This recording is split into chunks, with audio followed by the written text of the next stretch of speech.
বলেন। ও আমি একদিন টাকা ওর কাছে টাকা নেওয়ার পরে ও আমার কাছে আইডি কার্ড লিখেছে আর মোবাইল নাম্বার লিখেছে।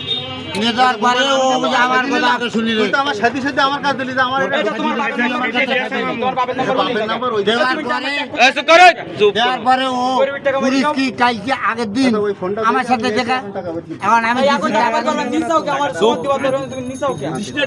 আরে বলো তুমি বলো। টাকা নেবার পরে ও টাকা তুলি দে 1 লাখ টাকা ও সেই টাকা নে ওর নামে আমার সেই নাম্বার ভয় করে ওর নামে ওর বাপের নামে সেই আইডি কার্ডের নাম্বার দেয়।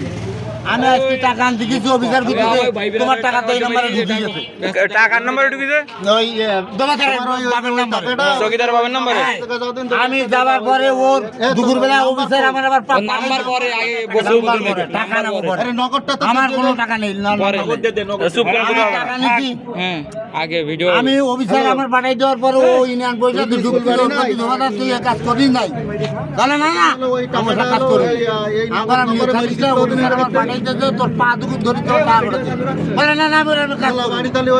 আমি তখন আবার অফিসারও কিন্তু চলে গেলাম সেগুলো তুমি এইভাবে টাকা দিতে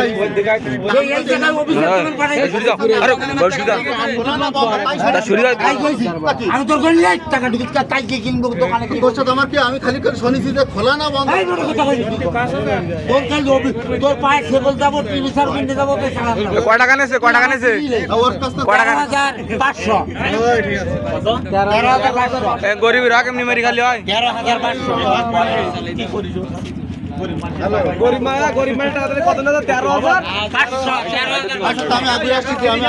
ওটা ওই টাকা আপনার বাবার নম্বরে টাকা ঢুকলো কেন তাই বলেন। এই মা নিউজ পিটো তুমি দাও ওই বুঝো ওই টাকা তুল দাও তুমি বুঝো সিম নিতে না তুমি। আরে সিম নেব না টাকা নেব না আমি তোর কাছ থেকে চিনি ছাড়া আমি টাকা নেব না কাল না এখন নিয়ে আইতে হবে এখন নিয়ে আইতে হবে গরিব রাখ মেরি গায়ে এরা